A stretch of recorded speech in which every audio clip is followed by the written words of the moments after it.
Я буду в цей четвер, 15 травня, в Туреччині.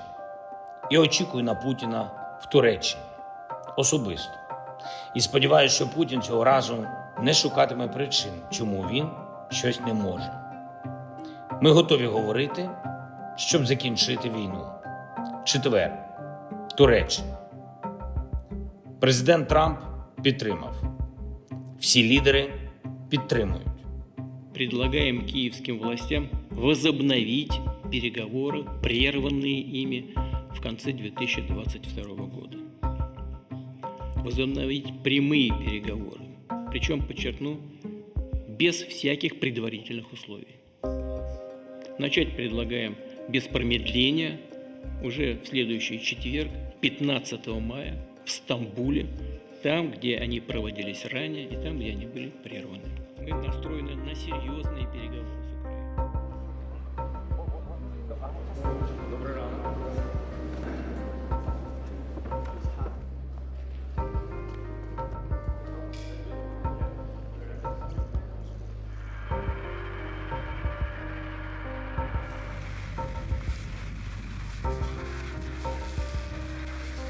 Ракета пришлась прямо вот сюда.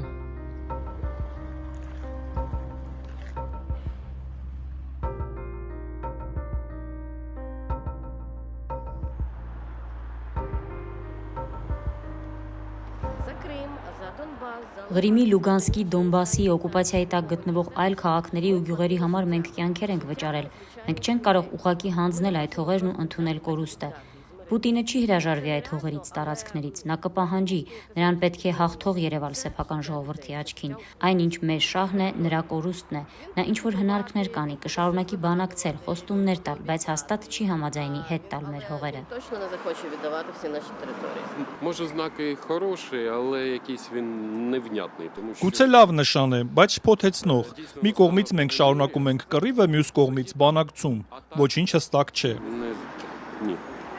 Я не вірю в цьому Путіну.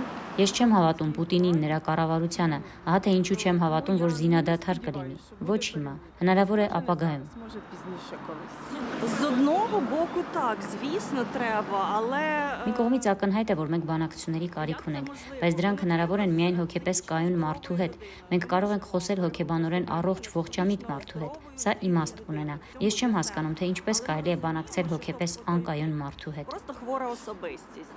Здається, Зеленський зараз робить те, що Ինձ թվում է Զելենսկին անում է այն, ինչ ուկրաինացիների մեծ մասը կուզեր, որ նա անի, բայց կստացվի։ Կարծում եմ ոչ։ Միակ լեզուն, որ Պուտինը հասկանում է, ուժն է։ Նա բանակցություններ չի հասկանում։ Հերթական հանդիպումը կլինի ու հետո ամեն ինչ կշարունակվի այնպես, ինչպես հիմա է։ перемовини мають бути Բանակցությունները պետք է լինեն լավ հավասարակշռված եւ արդար Ուկրաինայի համար։ Չեմ կարծում, որ հաջողությամբ պսակվեն, քանի որ Պուտինն ուզում է առայժմ շարունակել կռիվը։ Տեսնենք, թե ինչ կլինի հետո։ поки що. Ну а далі побачимо.